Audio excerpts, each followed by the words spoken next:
came out of nowhere. The forest exploded around us, from the fog, from behind the trees, from above, from everywhere. A legion that marched calmly just yesterday turned in a few hours into wounded and dying men. Out of 30,000 soldiers, 27,000 were killed or wounded. This was not just a defeat, it was shame. Rome had not known such shame for a long time. We trusted those we called allies. The auxiliary troops, Germanic warriors, changed sides at the worst moment. Men who marched beside us began to strike us from behind. Then we understood. It was a trap. Our general, Publius Quinctilius Varus, understood too late. Wounded and surrounded, he chose death. He fell on his own sword. Other officers followed him. Command was gone. Hope was gone. My name is Marcus Lucius Flavius. I am a centurion of the Roman army. This is my last day. You wouldn't survive this battle. The camp was tense, but we had grown used to it. The longer we stayed here, the deeper the cold worked its way into us. The rain almost never stopped. Sometimes it only turned into a sharp northern wind. We were losing men, not in battle. Some had their legs rot. Some could not survive the cold. A terribly cold night on the frontier. Stay alert. I think they may attack. To the gates! And while we were slowly weakening, the Germans kept attacking us. They never fought us in the open field. They wore us down with small attacks, never giving us a chance to respond. They hid in the darkness like wild animals, struck fast and hard, then disappeared again. By dawn, we counted the losses. We buried the dead. We filled the ground with bodies and continued our service. It's killing me! I just want to go home, to my wife and children. This was a different kind of war. There was no honor in it, and it had no end. We need more men on the palisade by nightfall. I agree. By evening, everything returned to its usual rhythm. We talked about leave, argued about where we would go and what we would do. It felt like the hardest part was already behind us. In the evenings, the camp grew loud. We drank wine, gambled, and argued. The tavern was always crowded, thick with the smell of smoke, sweat, and sour wine. Some men sang, others argued, and sometimes fights broke out, usually over nothing. I made sure things didn't go too far, but I didn't step in much. The men needed to let off steam. Our general was often nearby. Publius Quinctilius Varus did not stay apart from camp life. He could enter the tavern, sit with the officers, listen to the soldiers. Sometimes he laughed, sometimes he just listened. He stayed close to the men, and that built trust. We saw him not only as a commander, but as a man who understood what was happening in the legion. That day, everything changed quickly. A messenger arrived at the camp and was taken straight to Varus. We saw the parchment handed to him. The general read it calmly, without haste. Then he ordered the officers to gather. Word spread quickly through the camp. Leave was canceled. When Varus announced the order, no one was surprised. A rebellion, local. We were to suppress it and return. We had done this many times before. No one spoke of a serious threat. It sounded like another duty before rest. One last push, then home. The preparations were quick. No rush, no real tension. Weapons were checked, the baggage train assembled, men assigned. Nothing extra was taken. No one expected a hard fight. The soldiers complained, but without anger. Everyone believed it wouldn't take long. The Germanic auxiliary units were already waiting. They said they knew the route and would guide us quickly. It sounded convenient. Command accepted their help without doubt. Everything seemed simple and clear. At dawn, we broke camp. The eagles were raised. The column formed. We marched out to carry out the order, certain we would return soon. We did not yet know that we were leaving the camp for the last time.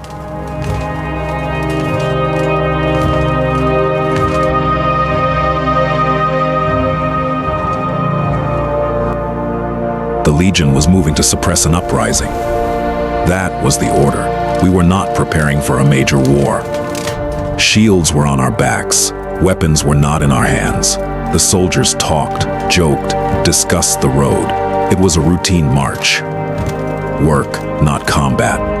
I was walking with my Century, keeping order more out of habit than necessity. The Germanic troops were moving alongside us, auxiliary forces, formerly allies.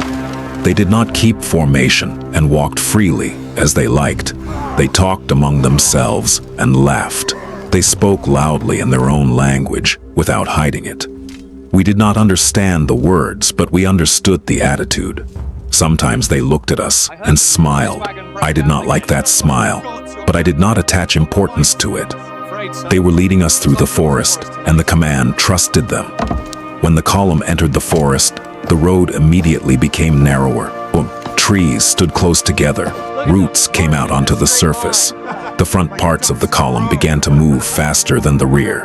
The baggage train made it difficult to keep a steady pace. The Legion stretched out, and I could no longer see either the front or the end of the column. I saw only my men and the road ahead. Orders began to arrive with delays. First we were told to move, then to wait, then to move again. Messengers ran back and forth and returned later each time. I felt that control was weakening, but for now, it looked like the usual confusion of a long march. The column stopped briefly. The baggage train could not take the turn at once. We stood and waited. Soldiers leaned on their shields. Some sat directly on the ground. Sometimes on the march, we encountered scouts, shadows slipping between the trees, eyes that lingered too long on the column. Some of the recruits whispered that the uprising had already been crushed, and these were only stragglers, but I saw it differently. They were not moving away from us. They were following us, counting our steps, memorizing our standards and the road. We took no prisoners because the road does not forgive weakness, and so everything was decided by the laws of war, swiftly, coldly, and without unnecessary words. The Germanic troops stood aside at that time. They did not help. They laughed, talked among themselves, and sometimes gestured forward as if urging us on. One of them said something while looking at the Roman soldiers, and the others laughed louder. I did not like it, but formally, they were not breaking any rules. When we moved again, it became clear that the column was no longer the same as in the morning. The front units were far ahead. The rear was falling behind. Orders arrived when it was already too late to carry them out. I was commanding only those who were nearby. The rest were somewhere further on, out of sight. The Germanic troops began to disperse, first in pairs, then in groups of 3. They said they would check the route and look at the road ahead. Some returned, some did not. At that moment, there was a sharp crack ahead. Everyone fell silent. A tree fell from above and lay across the road. We were standing, pressed between the forest and our own column, when 2 trees collapsed at the same moment. Heavy, soaked by rain, as if someone had laid them there on purpose. The road disappeared. The march stopped not by order, but because it was impossible to go on. I raised my hand, forcing the maniples to freeze, and for the first time on the entire route, it became too quiet. We listened, and from deep within the thicket, from where there should have been neither beast nor man, a roar rolled out.